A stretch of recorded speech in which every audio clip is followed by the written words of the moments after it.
반갑습니다. 공장 투자의 진심인 남자 셔리형입니다. 자, 오늘 또 저와 함께 경매로 나온 공장 물건을 살펴보면서 어떤 점을 중심으로 해서 이 물건을 바라봐야 될지 공장에 대한 정확한 가치 판단을 해보는 연습을 해보도록 하겠습니다.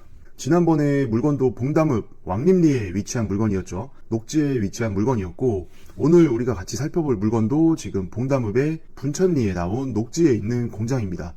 이게 특징적으로 도시에 붙어있는 땅들은 용도지역이 이제 녹지가 많다고 했죠. 그래서 녹지에 위치한 공장 물건 같은 경우에는 이게 일반적인 어떤 계획관리나 생산관리나 도시 외 지역에 있는 물건이랑은 조금 다른 각도로 또 물건을 바라봐야 그 물건의 가치를 알 수가 있습니다.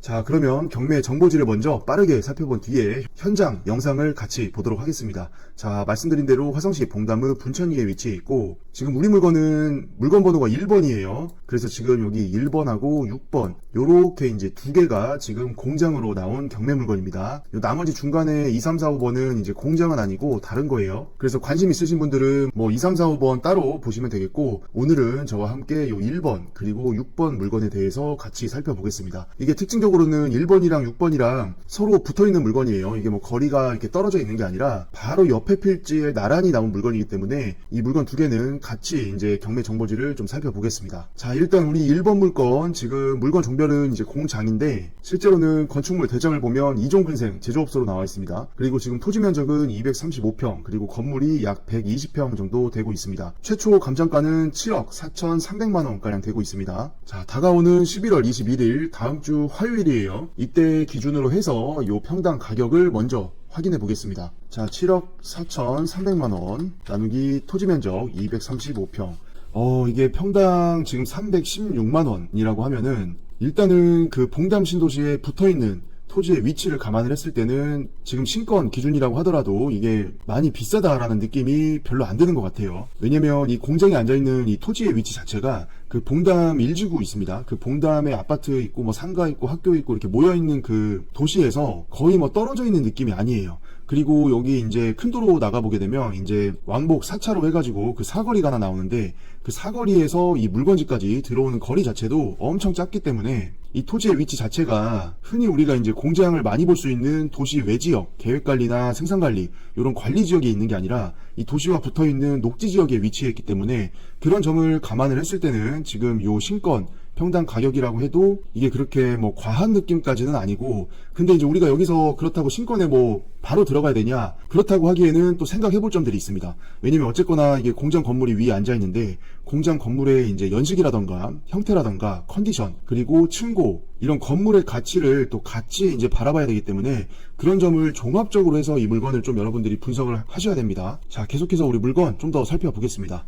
매각 토지와 건물 현황을 보시면 토지가 지금 분천리 48-1번지 해가지고 지금 한 필지만 나왔어요. 한 필지만 나왔고, 용도지역은 녹지 중에 생산 녹지예요. 생산 녹지에 위치해 있는 땅이고, 지금 특이하게 보통은 우리가 공장에 앉아있다라고 하면은 여기가 이제 잡종지가 아니라 보통은 공장 용지 이렇게 이제 표기가 되는 경우가 많은데, 지금 우리 물건은 특이하게 이제 잡종지로 표기가 돼 있죠. 그래서 여기서 이제 잡종지에 대해서 잠깐 간략하게 뭐 얘기를 하고 지나가면, 이게 잘 모르시는 분들은 이게 공장 용지가 아니고 잡종지라고 이제 써 있으니까 이게 뭔가 물건이 하자가 있거나 뭔가 잘못된 거 아니냐, 요렇게 이제 생각하실 수도 있습니다. 근데 사실상 이제 우리가 까고 보면 이게 잡종지가 상당히 메리트가 큽니다. 이게 왜냐면 잡종지는 나중에 뭐 대지도 될 수가 있고 아니면 공장 용지로도 될 수가 있고, 내가 이 토지를 어떻게 활용할 건지에 따라서 요게 이제 달라지게 돼요. 그래서 일반적으로 이제 여기가 잡종지가 아니라 대지라고 표시가 돼 있으면은 보통은 여기에 집을 지을 수밖에 없어요. 그리고 만약에 공장 용지라고 하면은 이제 공장이 당연히 앉아 있겠죠. 근데 잡종지라고 되어 있는 경우에는 여기다 집을 지으면은 이제 대지가 되는 거고,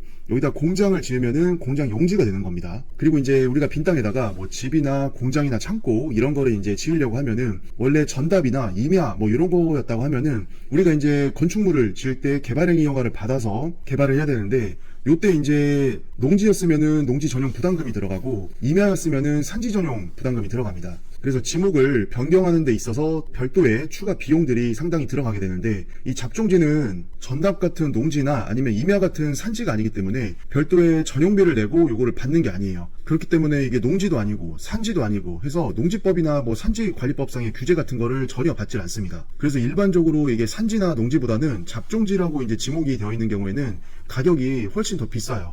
왜냐면 그런 별도의 지목 변경, 비용이나 개발행위 허가를 받지 않아도 되는 땅이기 때문에 일반적으로 잡종지의 가격이 다른 지목보다는 당연히 비쌀 수밖에 없죠. 그래서 현재는 우리 경매물건 이 잡종지 위에 지금 공장이 앉아있긴 하지만 어쨌거나 지금 지목이 공장 용지로 변경이 된 상태는 아니고 잡종지로 지금 남아있는 거고, 이게 건물이 지금 보시는 대로 사용승인이 2002년이에요. 그럼 지금 2023년이니까 거의 뭐 21년, 22년 전에 이제 공장으로의 개발 허가를 받고 진행을 했던 물건이었기 때문에 또 이제 20년이 넘는 그 전 세월 당시에 이제 뭐 법규가 있었겠죠. 일반적으로는 뭐 15년, 20년, 30년 전에는 지금 현행법이 규정하고 있는 내용들보다 뭐 상대적으로 좀 더 느슨한 규정들이 많이 있었을 거예요. 그래서 뭐 정확히 이제 공장이 현재는 앉아있지만 이게 공장 용지로 바뀌지가 않고 지목이 잡종지로 이제 남아있는 이 원인에 대해서는 그때 당시에 이제 관련 법규를 좀 더 조사를 해보셔야 되겠지만 사실 의미가 없습니다. 그래서 이 물건을 지금 입찰을 고려하시고 계신 분들께서는 이게 지목이 공장 용지가 아니라 잡종지다라는 점에 대해서 크게 일단은 걱정하실 거는 없을 것 같아요.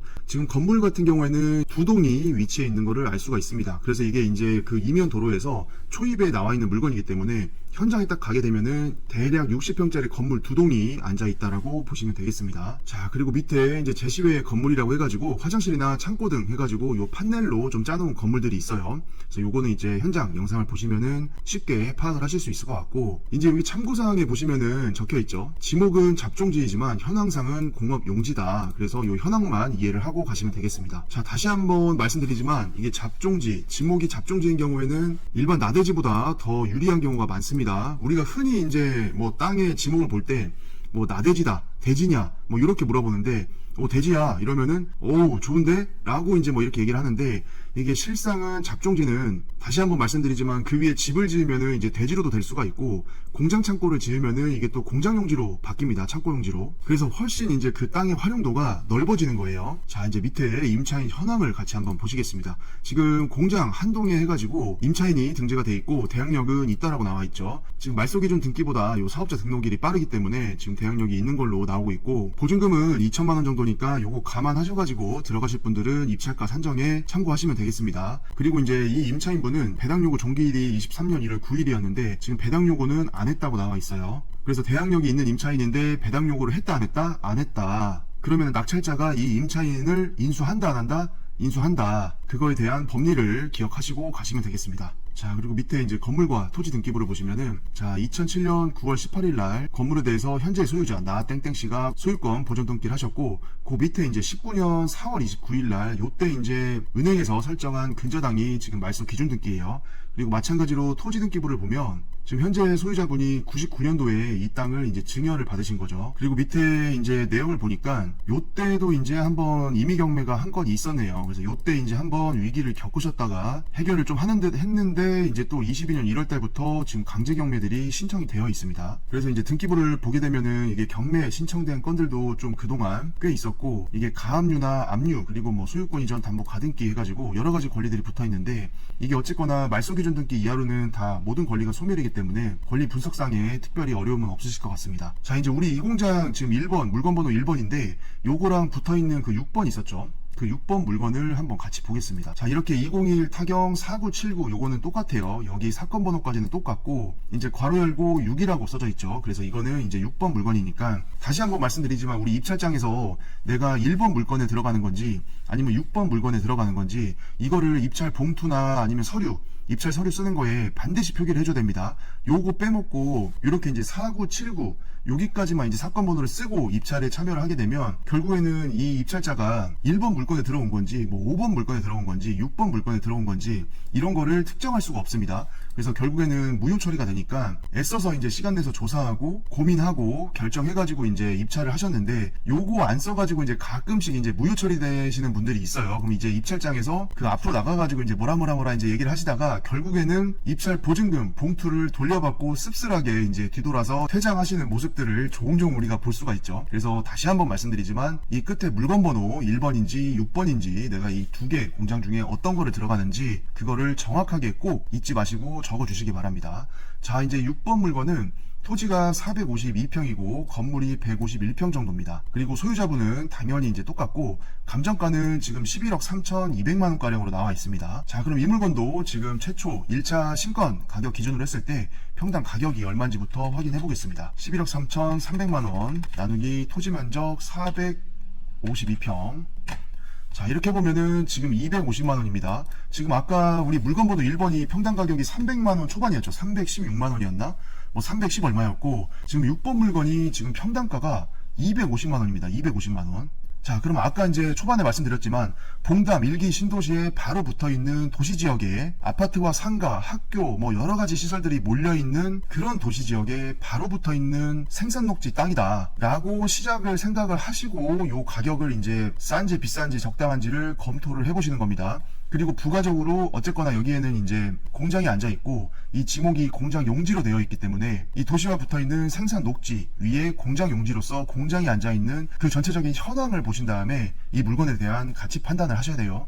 하지만 이게 일단은 평당 가격만 봤을 때는 지금 그런 특성을 생각을 해봤을 때 이게 절대 지금 신건인데 비싸다라고 할 수 있는 그런 가격은 아닌 것 같습니다.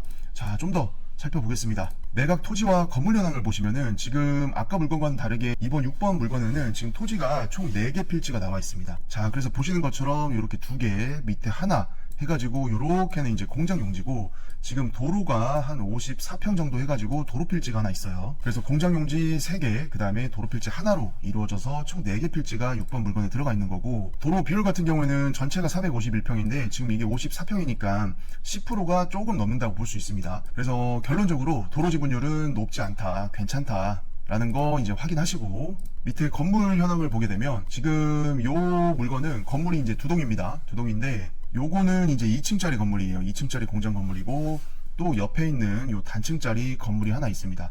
그래서 이제 조금 작은 건물은 이제 단층짜리 40평이 조금 넘는 평수고, 또 다른 2층짜리 건물은 이제 바닥 1층 면적이 한 60평이 조금 넘는 평수라고 확인하실 수가 있습니다. 자, 밑에 이제 임차인 현황을 보시면 지금 여러 명들이 이렇게 등재가 되어 있는데, 일단은 여기 주거는 신경 안 쓰셔도 되고, 그 다음에 대항력이 없으신 분도 신경을 안 쓰셔도 됩니다. 그리고 이제 대항력이 있으신 분 여기 지금 2명이 이렇게 있는데, 지금 이분들의 보증금 합계가 지금 각각 1,000만원이니까 총 2,000만원이죠. 그러면은 보증금의 합계가 2,000이면은 크다 그다지 이렇게 큰 편은 아닙니다. 그래서 이제 가끔 가다가 이렇게 이제 좀 임차 현황이 복잡하고 이제 건수가 많은 것들을 보다 보면 이게 어떤 분들은 이제 갑자기 경매 분석에서 이게 탐정놀이로 좀 빠지시는 분들이 있어요. 근데 또 이제 우리가 너무 이렇게 탐정놀이로 들어가다 보면 머리가 아프고 불안해요. 그래서 이게 제가 생각할 때 중요한 거는 이 토지, 이 건물, 그리고 이 토지의 위치 이런 것들을 종합적으로 보고 이 물건이 과연 얼마 정도의 경제적인 가치가 있는지 그거를 먼저 확정을 하신 다음에, 이게 보증금 합계가 지금 총 2,000만 원이잖아요. 그냥 2,000만 원을 물어줄 수 있다, 그냥 물어주는 거다 라고 그냥 생각을 하시고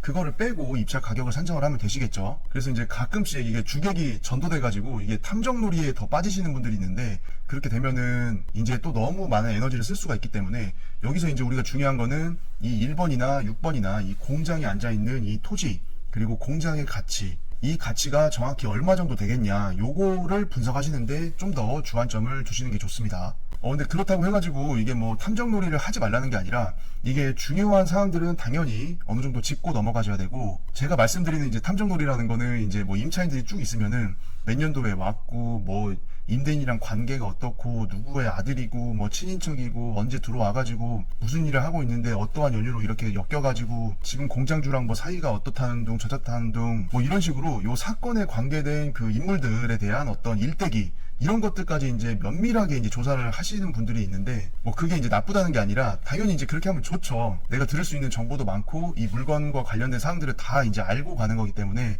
당연히 좋긴 하지만, 이게 너무 이런 식으로 이제 또 매몰되다 보면 결론적으로 힘들어요. 지쳐요, 이게 조사하다가. 그래서 이제 중요한 것까지만 이제 적당한 깊이로 조사하신 다음에, 그냥 저 같은 경우에는 임차인 보증금이 살아있으니까 내가 이거 낙찰 받으면은 한 2,000만 원 정도 보증금은 인수를 하고 임차인을 인수하는구나, 그 정도까지 이제 체크를 하고 그 물건이 갖고 있는 본연에 대한 가치 판단, 요거를 이제 정확히 하시는 게 중요합니다. 자, 지금 이 물건들은 사진이 뭐 여러 개가 이렇게 나와 있는데, 이 건물들이 지금 지은 지 20년이 넘는 건물이기 때문에 건물로서의 가치는 사실 그렇게 크지 않아요. 우리가 이제 중요한 거는 요 필지의 모양, 그리고 건물이 앉아있는 위치, 이 정도만 체크를 먼저 여기서 해보고 나머지는 현장 영상으로 같이 살펴보는 걸로 하겠습니다. 자, 우리 지금 경매 물건이 자 이런 식으로 되어 있는데 여기서 경계를 하나 더 나누겠습니다. 지금 여기 48-1 잡종지라고 해가지고 요게 이제 아까 물건 번호 1번이고요. 지금 여기 나와 있는 요 경계 있죠. 요게 이제 우리가 보고 있는 물건 번호 6번입니다. 그래서 색깔을 조금 다르게 칠해보면은 자 지금 요렇게 해가지고 여기 도로까지 요게 이제 6번 그리고 여기 48-1 잡종지라고 해가지고 한 필지만 나온 거 있죠. 요게 이제 물건 번호 1번입니다. 그래서 아까 말씀드린 대로 지금 1번이랑 6번이랑 그냥 같이 붙어 있어요. 요렇게 이제 필지 경계만 해가지고 요쪽은 1번, 요쪽은 6번이라고 보시면 됩니다. 자, 그리고 건물 같은 경우에는 요렇게 하나가 앉아 있고 또 요렇게 하나가 앉아 있어요. 그리고 여기에 하나 앉아 있고 여기에 하나 앉아 있고 그렇게 해서 이제 각 물건마다 이렇게 두 동씩 이렇게 들어가 있는 거고 지금 여기 보이시는 맨 왼쪽 건물 있죠. 이게 이제 2층으로 이루어져 있는 건물입니다. 나머지 요 3개는 다 단층이다. 그래서 그 정도 확인하시면 되고 일단은 요 지금 경매 물건이 위치한 봉담읍 분천리가 어디에 붙어 있는 건지 한번 지도를 빨리 보고 현장 영상을 보시겠습니다. 자, 지금 보면 이제 아까 말씀드린 대로 요렇게 해가지고 요게 이제 6번 그리고 여기에 붙어 있는 거 이 잡종지 요게 이제 물건 번호 1번입니다. 그래서 오늘 보고 있는 공장 경매 물건이 이렇게 나란히 필지를 맞대고 있으면서 나왔다라고 이제 확인하시면 되고 자 지도를 살짝 이제 넓게 보면 지금 여기 벌써 사거리가 보이죠. 그리고 여기 4차선 여기 4차선 그리고 일로 가면 이제 2차선으로 좀 줄어들기는 하는데 어쨌거나 지금 도시 내에 있는 요 길 4차로에서 요만큼 들어와서 바로 그냥 우리 물건이 위치해 있는 거예요. 그래서 이렇게 보니까 진입하는 도로의 여건은 진짜 괜찮죠. 자, 그리고 좀 더 넓게 보면 이렇게 분천리 주변으로 해가지고 공장 창고들이 상당히 밀집되어 있는 거를 볼 수가 있습니다. 자, 그리고 조금만 올라가 봤더니 그냥 여기는 바로 도시예요. 도시. 그죠? 다 아파트, 빌라, 뭐 학교, 상가 해가지고 지금 다 도시 지역이에요. 자, 여기에 이제 봉담 1지구가 들어가 있고 여기 이제 봉담 2지구가 들어가 있죠. 그리고 여기서 바로 나가면 여기는 이제 다 수원입니다.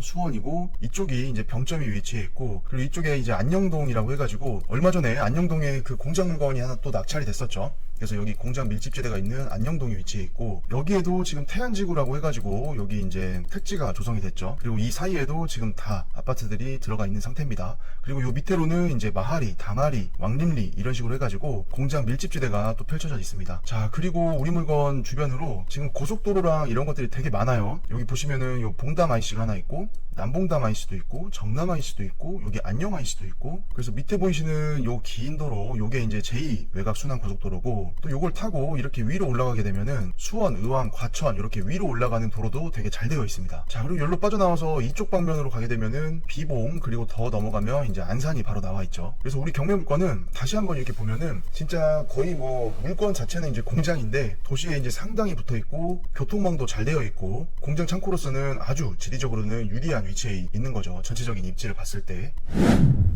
자, 이제 현장으로 바로 가보겠습니다. 지금 이제 왕복 4차선 이렇게 해서 이제 여기서 왼쪽으로 가면은 봉담 시내로 들어가는 거고 직진을 하면은 이제 정남으로 가는 거고 여기 사거리에서 우회전을 하면은 우리 경매 물건지로 바로 들어가는 겁니다. 자, 요렇게 이제 사거리에서 우회전을 꺾자마자 폭이 최소 한 6m는 돼 보이는 넓은 도로가 펼쳐져 있고 여기 보이시는 지금 이 건물 요게 이제 우리 물건 번호 1번입니다. 자, 이 정도면은 뭐 그냥 뭐 발로 핸들 돌려가지고도 그냥 공장 들어가는 거죠.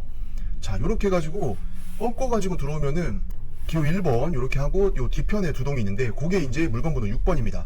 그래서 안쪽까지 이제 쓱 들어가 보면 요렇게 내부 도로를 통해서 이제 안쪽 물건으로 들어갈 수가 있는 거죠. 자, 이렇게 건물이 보이는데 일단 건물에 대한 첫인상은 확실히 이제 연식이 좀 느껴진다. 이게 준공된 지가 22년, 21년 이렇게 됐기 때문에 일단 딱 봤을 때는 건물은 조금 연식은 느껴집니다. 자, 그리고 요 안쪽에 들어오게 되면 지금 보이시는 이 주차장으로 쓰고 있는 데가 이제 지목은 공장 용지인데 요런 걸로 조금 쓰이고 있어요. 자, 그리고 여기 안쪽에 이제 폐기물들이 조금 적치가 되어 있는 걸 알 수가 있고 요 뒤편으로는 이제 옹벽이 이렇게 쭉 쳐져 있어 가지고 이 옹벽과 바닥의 사이에 빙빙 둘러 가지고 이제 여기 좀 흙이 좀 쌓여 있고 이제 숲을처럼 이루어져 있는 모습을 볼 수가 있습니다. 자, 차에서 내려서 좀 더 물건 자세히 한번 살펴보겠습니다.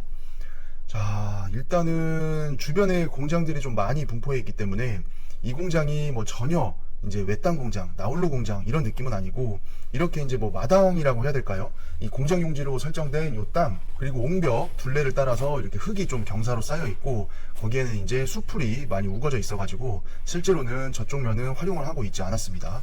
자, 그리고 이게 보시면은 이게 딱 봐도 이제 그 약간 세월의 흔적이 느껴지는 게 뭐냐면 공장 건물의 맨 하단 지금 한 1m 정도 되는 요 높이가 갈색 벽돌로 이루어져 있습니다. 자, 우리가 요런 갈색 벽돌 어디서 많이 보죠? 이제 재개발하는 동네 같은 데 보면 벌써 동네가 이제 뭐 20년, 30년, 40년 뭐 이렇게 됐기 때문에 진짜 2, 30년 전에 지어진 건물들이 되게 많잖아요. 근데 그런 건물들이 다 요렇게 이제 빨간 벽돌, 요런 벽돌로 해가지고 이제 쌓아 올린 그런 건물들이 많았죠. 그래서 이게 우리가 공장을 유심히 이렇게 보다 보면 진짜 한 15년, 20년, 25년 이렇게 넘은 공장들은 요런 스타일로 하단부에 이제 벽돌로 조적을 해가지고 쌓아 올린 공장들이 많이 보입니다. 그러니까 이제 옛날에는 요런 스타일의 공장들이 주를 이루었다. 그러니까 유행이었겠죠, 그게. 그래서 밑에 이제 벽돌이 한 1m 정도 쌓여서 시작하는 이 판넬 공장을 보게 되면 아, 적어도 한 15년, 20년은 됐겠다라는 거를 그냥 한눈에 알 수가 있는 거죠. 자, 그리고 이제 여기 내부 이제 도로 역할을 하고 있는 땅인데 요렇게 이제 도로가 조금 한 4m가 안 돼요. 내부 도로이기 때문에 좁아요. 그래서 요 정도의 폭으로 도로가 이제 올라오는 언덕길을 갖고 있고 요렇게 보이시는 대로 좌측에 한 동 그리고 우측에 한 동이 있습니다. 그래서 뭐 1동, 2동 아니면 뭐 A동, B동 뭐 이런 식으로 어쨌거나 이렇게 두 개의 건물이 이루어져 있다. 그리고 여기 지금 아까 봤던 그 높은 건물 그거는 2층짜리예요. 그래서 내부가 이제 2층으로 이루어져 있고 오른편에 봤던 거는 단층입니다. 자, 그리고 보이시는 대로 외부에 컨테이너 하나가 있었고 요거는 이제 제시외로 빠져 있었던 것 같기도 해요. 아까 정보지를 보면. 자, 어쨌거나 뭐 마당 아스콘 포장 뭐 이런 거 없습니다. 이게 연식이 20년이 넘은 거기 때문에 뭐 아스콘으로 뭐 내부 도로가 닦여 있고 막 이런 거 없어요. 그냥 이제 콘크리트 바닥이라고 보시면 되고 지금 이제 아까 봤던 단층짜리 공장 내부로 들어가고 있는 모습입니다. 여기 이제 현장에서 일을 하고 계신 분이 계셨기 때문에 먼저 이제 양해를 좀 구하고 내부 상태를 좀 볼 수가 있었습니다. 자, 근데 내부가 이게 지금 21년, 22년 정도 된 건물이기 때문에 당연히 노후화가 있을 수밖에 없습니다. 근데 이제 우리가 이렇게 보게 되면 여기 벽면에 이렇게 갈색으로 해가지고 좀 때가 많이 타 있어요. 그래서 내부의 판넬 오염도는 조금 연식을 감안했을 때는 당연히 오염도가 어느 정도 있다라고 생각을 하시면 되겠고, 자, 이게 지금 20년이 넘는 세월 동안 이 공장에서 다양한 업종들이 운영을 하셨었겠죠. 그러면 그런 업종에 따라서 내부 판넬이 오염이 심한 업종도 있고 아니면은 때가 잘 안 묻는 업종도 있고 뭐 다양합니다. 그리고 내부 에폭시 바닥 같은 경우에도 이런 식으로 해가지고 좀 많이 금이 가 있고 깨져 있는 부분들이 상당히 군데군데 있었습니다. 자, 근데 이런 거는 별로 그렇게 중요하지 않습니다. 왜냐, 이게 어차피 20년이 넘은 건물이기 때문에 우리가 다 그걸 알고 이제 입찰도 하고 조사도 하고 하잖아요. 그래서 건물이 조금 컨디션이 좋을 거라는 그 기대치 자체가 없기 때문에 뭐 당연히 그냥 깨져 있고 갈라져 있고 에폭시가 벗겨져 있고 해져 있고 이렇게 하더라도 아, 그냥 20년 넘은 건물이니까 그냥 의뢰 당연하다고 생각할 수가 있겠죠. 자, 내부는 나름대로 그래도 제가 생각했을 때는 20년의 세월을 버텨낸 공장이라고 했을 때는 뭐 나름 나쁘진 않았습니다. 20년 썼는데 이 정도면은 저는 생각보다는 좀 깨끗했어요, 내부가. 그리고 이제 여기 이제 사용하고 계시는 분한테 물어보니까 이제 누수나 이런 것들은 특별히 없었다라고 이제 얘기를 해주셨습니다. 자, 그리고 이제 우리가 물건 번호 지금 1번, 이 초입에 나와 있는 두 동짜리 물건 번호 1번을 또 이제 보러 내려가는 거예요. 이게 1번이랑 6번이랑 붙어 있으니까 뭐 그냥 현장 임장하고 조사하기에는 되게 뭐 간편했습니다. 자, 근데 여기 보면 지금 요렇게 이제 파이프로 해가지고 지금 요 위에 컨테이너를 받쳐놨죠. 그래서 컨테이너가 약간 어떤 느낌이냐면 요렇게 이제 땅이 높이 차이가 있다고 하면은 여기 이제 한 사람 높이 정도 되고 컨테이너가 약간 요렇게 앉아있는 느낌이에요. 그래서 어차피 이 부분은 땅이니까 이제 뭐 괜찮은데 여기는 이제 공중에 붕 떠 있으니까 요렇게 이제 철 파이프를 대가지고 이렇게 좀 컨테이너를 받쳐주고 있는 느낌이에요. 근데 이게 딱 보더라도 지금 요 파이프들이 겉에 녹이 지금 많이 슬어 있습니다. 이게 세월이 있기 때문에 좀 녹이 많이 보이고 이게 약간 시각적으로도 거의 컨테이너의 반절 넘게 지금 여기로 튀어나와 있어가지고 파이프로 이제 받쳐주고 있다 보니까 이거 만약에 파이프 부러지면 이 컨테이너가 이쪽으로 떨어지는 거죠. 그래서 시각적으로 이렇게 일단 딱 봤을 때는 조금 이게 불안정해 보이긴 했는데 어쨌거나 지금 잘 버텨주고 있는 모습을 볼 수가 있습니다. 이게 그 저희 격투기 중에 그 막 무에타이나 막 이런 거 있잖아요. 이렇게 막 발차기 해가지고 막 그 정강이 뼈로 막 발차기 하는 거. 무에타이 잘하는 친구들 와가지고 요 파이프 몇 대 때리면은 진짜 동강하고 부러질 것 같아, 진짜. 그래서 아무튼 시각적으로는 상당히 조금 불안정했다. 근데 어쨌거나 이제 저렇게 현황이 돼 있었고, 지금 내부로 들어가는 도로나 여기 마당이나 당연히 아스콘 없어요. 그냥 요렇게 이제 콘크리트로 마감을 한 현황을 볼 수 있고, 이게 세월이 어느 정도 있기 때문에 이렇게 좀 군데군데 많이 좀 금이 가 있고 깨져 있고 합니다. 자, 이게 진입로 쪽 이면도로로 나와서 보게 되면 저기 뒤편으로도 이제 공장들이 계속 이어져 있는 모습을 볼 수가 있고, 그리고 반대편을 둘러봐도 거의 느낌이 그냥 도시에 붙어 있는 딱 그 느낌이에요. 이게 뭐 전혀 외딴 느낌이 안 들어요. 이렇게 보면, 자, 지금 요 앞에 아까 사거리 보이셨죠? 큰 사거리가 보이고, 여기 이제 뒤편에 아파트들도 많이 보이고, 자, 이게 잠깐 화면 멈추고 보면, 자, 여기 아파트도 있고, 이 공장 뒤편으로 지금 이쪽에도 아파트들이 많이 보여요. 이런 식으로 이렇게 쭉 있어요. 그리고 여기에도 큰 상가 건물이 하나 있고, 여기 식당 같은 거 몇 개 보이고, 여기 이제 공장 창고 건물이 조금 있고, 여기 또 상가 보이고, 그래서 저쪽 넘어가면 또 유치원 있고, 초등학교 있고, 막 그렇거든요. 그러니까 거의 그냥 이 공장의 위치는 이게 입지로 봤을 때는 그냥 거의 도시예요, 도시. 그래서 어떻게 보면 이 물건의 가장 큰 장점은 도시 지역에 붙어 있다. 그럼 여러 가지 이제 장점이 있죠. 직주 근접이라던가 직원을 채용하는 부분이라던가 아니면 나가서 이제 밥을 먹는다던가 여러 가지 편의성들이 있습니다. 자, 지금 이쪽 동은 현재 사용을 하고 있지 않아 가지고 이렇게 문을 열어봐도 지금 열리지가 않았습니다. 그리고 내부도 깔끔하게 비워져 있는 상태입니다. 그래서 지금 뭐 경매 정보지에는 1번 물건 같은 경우에 이제 2동을 임차인이 쓰고 있다고 하는데, 이게 현황은 지금 제일 앞에 있는 그 동만 사용을 하고 있었고, 이렇게 이제 문짝을 하나 열어가지고 내부를 좀 봤어요. 봤는데 내부는 뭐 나름대로 깨끗합니다. 이게 20년이 넘는 건물이긴 한데 이게 뭐 물건이 하나도 없어서 그런지 되게 깔끔해 보였어요. 이게 원래 이제 우리 집도 항상 그렇잖아요. 이게 집에 뭐 책상, 단스, 뭐 소파, 테이블, 뭐 그다음에 애기 용품들, 뭐 여러 가지 이제 생활 용품들 요런 게 이제 밖에 나와 있게 되면 뭐 30평, 40평짜리 아파트를 봐도 거실이 좁아 보이고 답답해요. 근데 이제 물건이 없으면은 우리 집 거실도 넓어 보이고 되게 깨끗해 보이고 막 그런 느낌이 있잖아요. 이 공장도 마찬가지입니다. 이게 내부에 이제 물건이 없으니까 20년이 넘은 건물인데 나름 상당히 이제 좀 깔끔해 보였어요. 그리고 내부에는 이제 아까 보셨던 것처럼 이제 2층 구조로 짜가지고 그 위로 이제 올라가서 2층을 사용할 수 있는 바닥 공간이 또 있었죠. 그리고 약간 방으로 이루어진 그런 것들도 있었고, 자, 이렇게 뒤편으로 와가지고 둘러봐도 진짜 여기가 공장지대가 아니라 그냥 도시입니다. 도시. 아파트, 뭐 교회, 식당, 뭐 학교 다 이제 보이기 때문에 그냥 도시에서 그냥 저런 아파트 살면은 진짜 이런데 뭐 출퇴근하고 이런 공장 활용하고 하기에는 정말 가깝잖아요, 이게.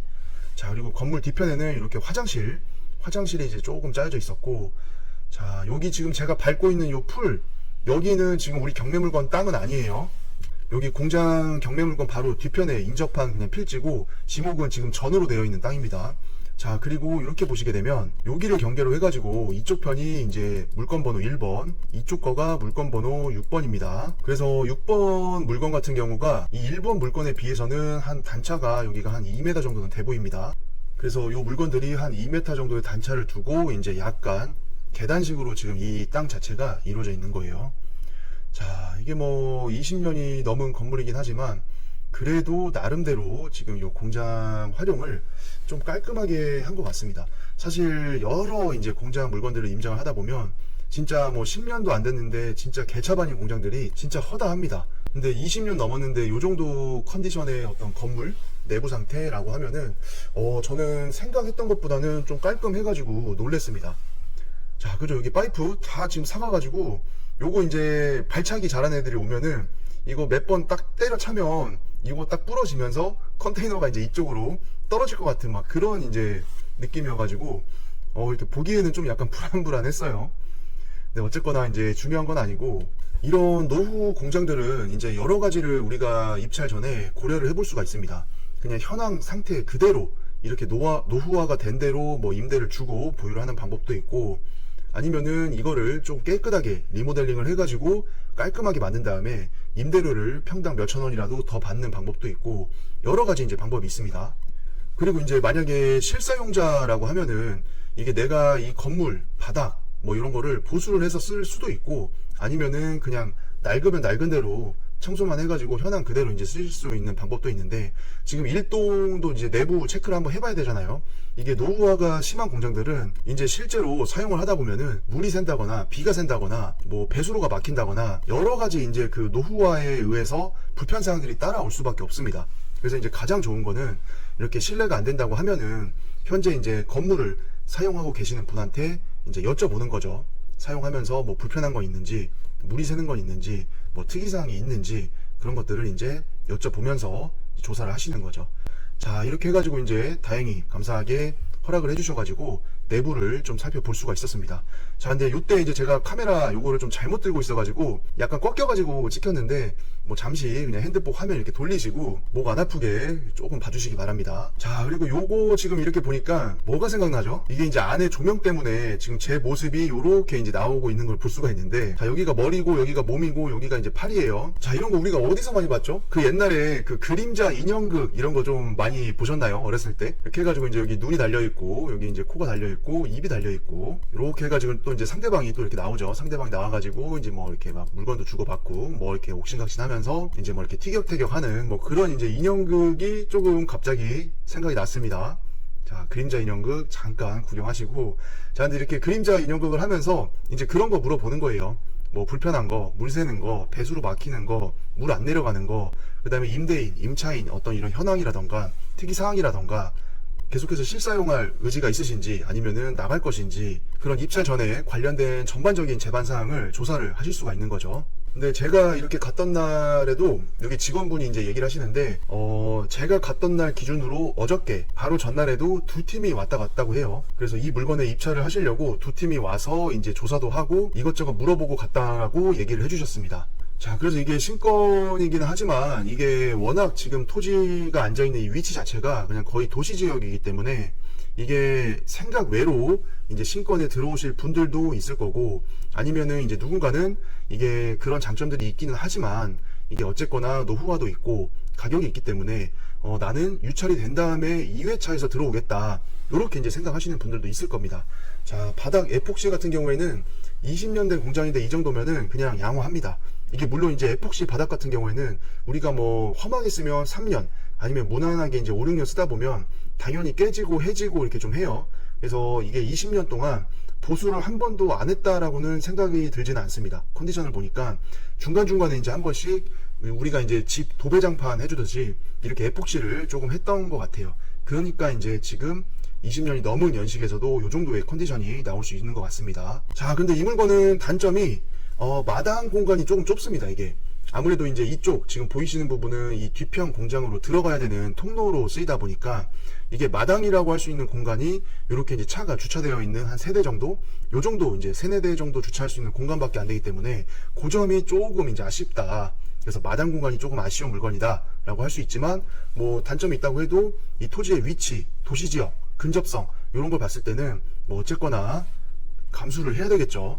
자, 그리고 여기서 보면 우리가 이제 여기서 또 연식을 느낄 수 있는 게 뭐냐면, 이런 공장을 우리가 흔히 볼 수가 없습니다. 이게 밑에는 아까 말씀드린 대로 이제 옛날 스타일로 벽돌로 조적을 해가지고 쌓아 올린 하단부가 보이고, 지금 요렇게 이제 건물이 요런 식으로 돼 있잖아요, 지금. 자, 근데 우리가 보통 공장을 보게 되면 창문이 요렇게 있고, 뭐 요렇게 있고, 요렇게 있고, 그 다음에 2층 부분에 또 요렇게 있고, 요렇게 있고, 요렇게 들어가 있고, 그래서 이런 식으로 창문이 되게 균일한 간격을 가지고 오와 열을 맞춰서 시각적으로 봤을 때도 균형감이나 이렇게 비례감이 맞게끔 이제 요즘에는 공장이 많이 짓는데, 이 물건은 어때요? 지금 이게 창문이 여기는 이제 이렇게 돼 있고 요것도 이렇게 돼 있고, 요거 두 개는 지금 일단은 똑같습니다. 규격이 똑같은데 얘는 지금 좀 작아요, 창문이. 그죠? 그리고 얘는 또 세로로 약간 길어요. 보통 요런 거는 이제 다 가로가 이렇게 긴데 얘는 이제 세로로 길고, 그리고 여기 이제 뜬금없이 또 환풍 시설이 이렇게 두 개가 들어가 있습니다. 그리고 또 이제 여기 보면은 이상한 판넬 조각이 하나 또 이제 들어가 있죠. 박혀 있죠. 이걸 보니까 이제 무슨 느낌이냐면, 제 옛날에 이제 어렸을 때 이제 남자애들 같은 경우에 보면 이제 뭐 6살, 7살, 8살, 9살 이렇게 쭉 가면서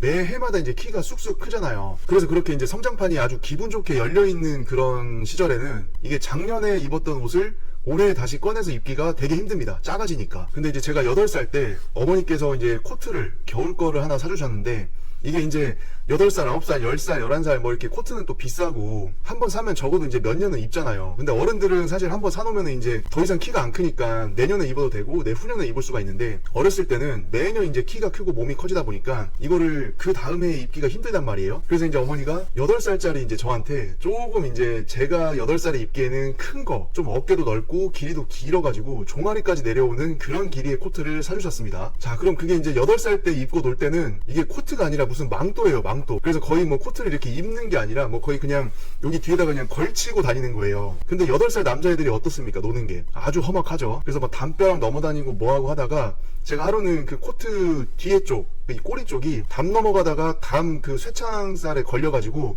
이렇게 쫙 찢어집니다. 그래가지고 이제 그날은 집에 가가지고 어머니한테 엄청 혼났죠. 이제 그 비싼 코트를 찢어 먹었으니까.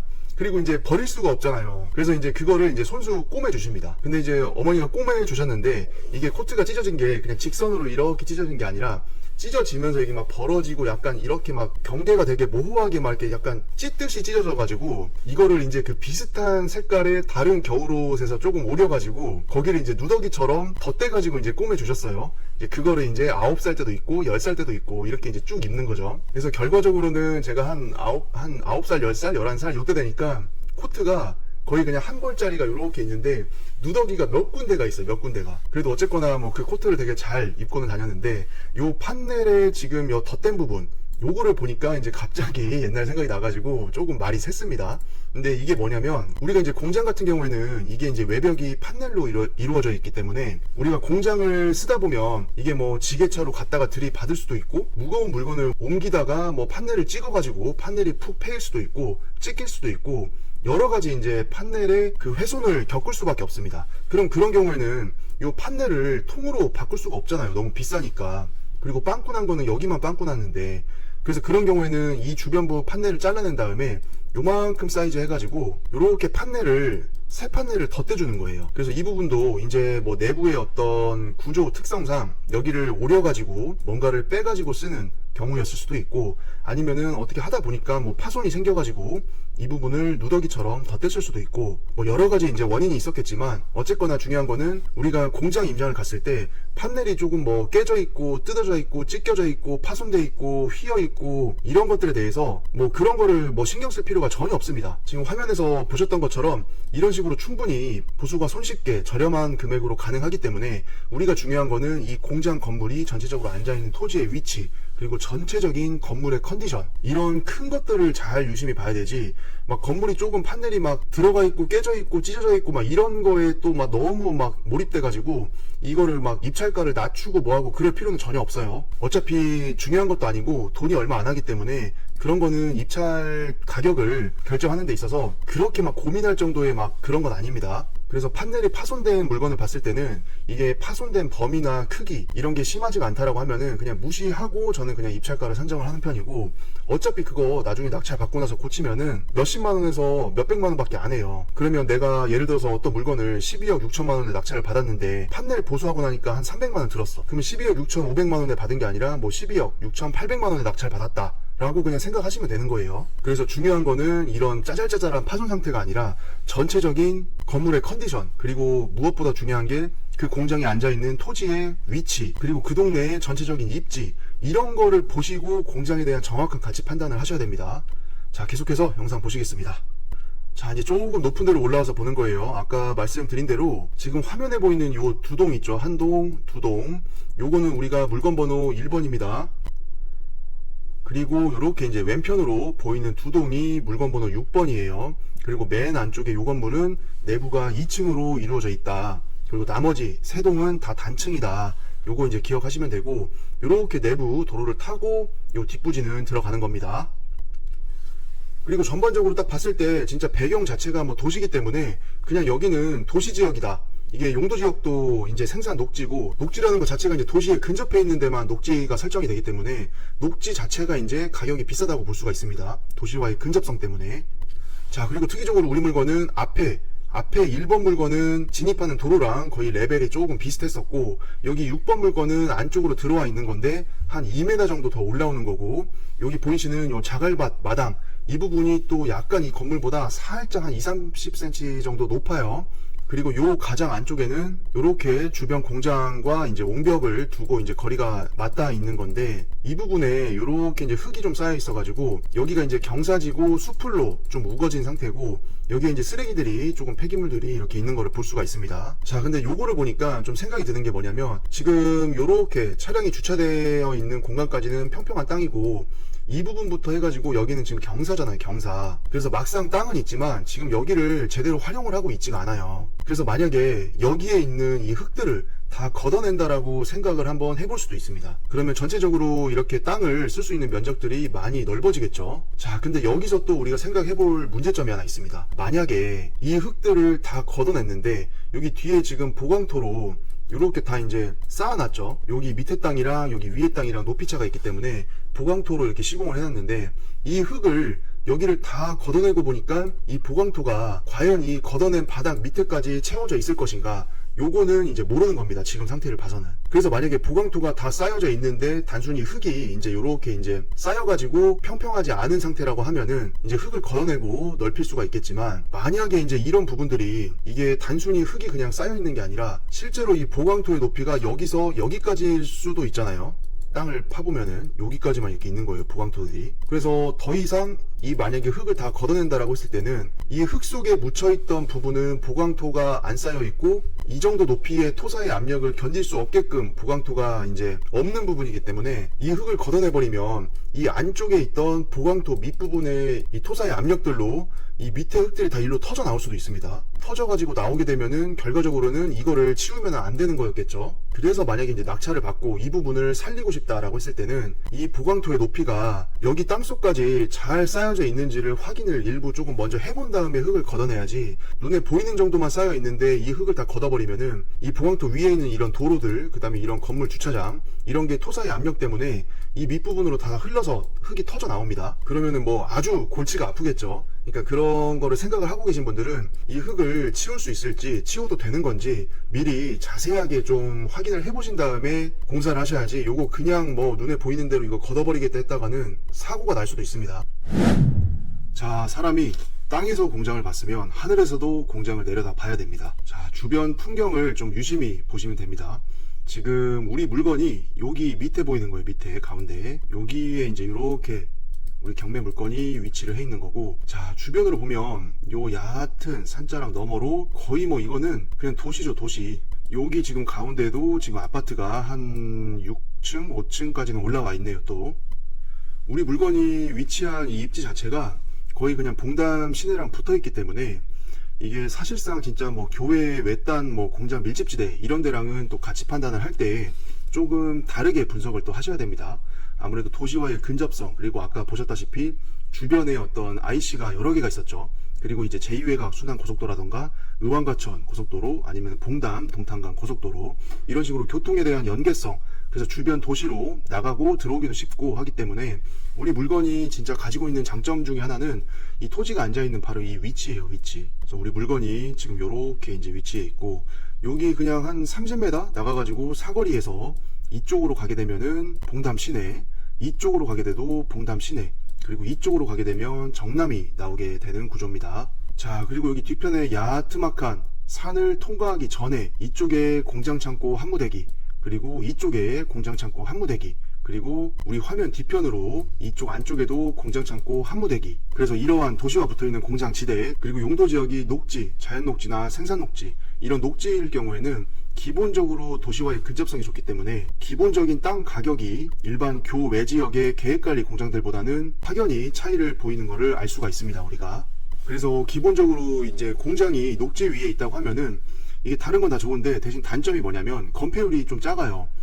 지난번 영상에서도 자세히 설명드린 것처럼 이게 건폐율이 작기 때문에 똑같은 뭐 60평짜리 공장을 매입을 한다고 하더라도 이게 깔고 있는 대지의 평수가 2배 차이가 일단은 나줘야 되기 때문에 산술적으로는 계획관리에서는 60평짜리 공장이 예를 들어서 6억이라고 하면은 이런 자연 녹지나 생산 녹지에 와서는 60평짜리 공장이 땅 바닥이 계획관리에 비해서 2배가 필요하기 때문에 동일한 평당가로 따지게 되면은 가격이 2배가 들어요. 그래서 그런 점은 단점이다. 대신 이제 이런 녹지에 있는 땅들은 좋은 게 뭐예요? 이게 도시에 붙어 있기 때문에 도시의 어떤 그 개발 호재라던가 도시에 이슈가 생겼을 때 지가가 상승을 하지 않겠습니까? 근데 그 상승폭을 도시에 붙어 있다라는 이유로 공장이 깔고 있는 이 토지, 녹지의 가격도 덩달아서 가파르게 오릅니다. 그래서 그런 점들을 우리가 물건을 분석을 할 때 용도 지역을 보고, 지목을 보고, 위치를 보고, 입지를 보고, 주변 상황을 보고, 계획관리인지 도시와에 얼마나 떨어져 있는지, 주변에 IC나 철도, 교통 같은 것들이 얼만큼 호재가 있는지 발달이 되어 있는지, 그리고 어쨌거나 이 토지 위에 공장이 앉아 있으니까 이 공장의 연식, 층고, 그리고 연식에 의해서 얼마나 노화가 됐는지, 번면이 있는지, 축사가 주변에 있는지, 진입하는 경사가 어떤지, 못 쓰는 땅이 있는지, 필지의 모양이 어떤지, 그 물건이 위치해 있는 공장 지대 자체의 수요가 어떤지, 이게 벌써 나열 안 한 것도 많지만 정말 많은 요소들에 의해서 그 공장 하나의 그 가격이 설정이 되는 겁니다. 그리고 그런 개별적인 요소들, 그리고 전체적인 요소들, 이런 거를 판정을 할 때 이게 사람마다 살짝은 또 다를 수가 있어요. 그래서 그런 여러 가지 상황들을 종합을 해서 이 물건을 바라봐야 됩니다. 그리고 그런 물리적인 요소들 말고, 예를 들어서 이 경매 물건에 입찰하는 그 입찰자 있잖아요. 이 사람이 실사용자인지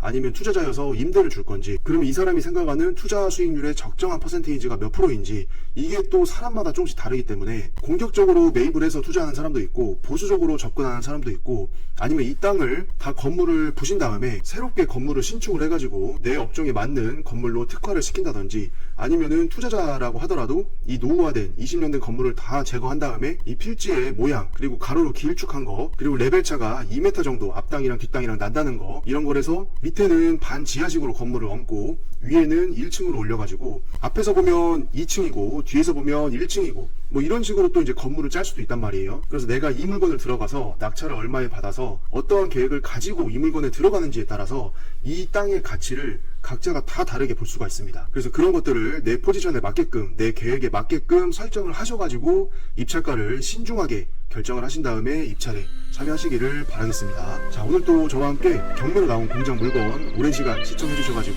감사합니다.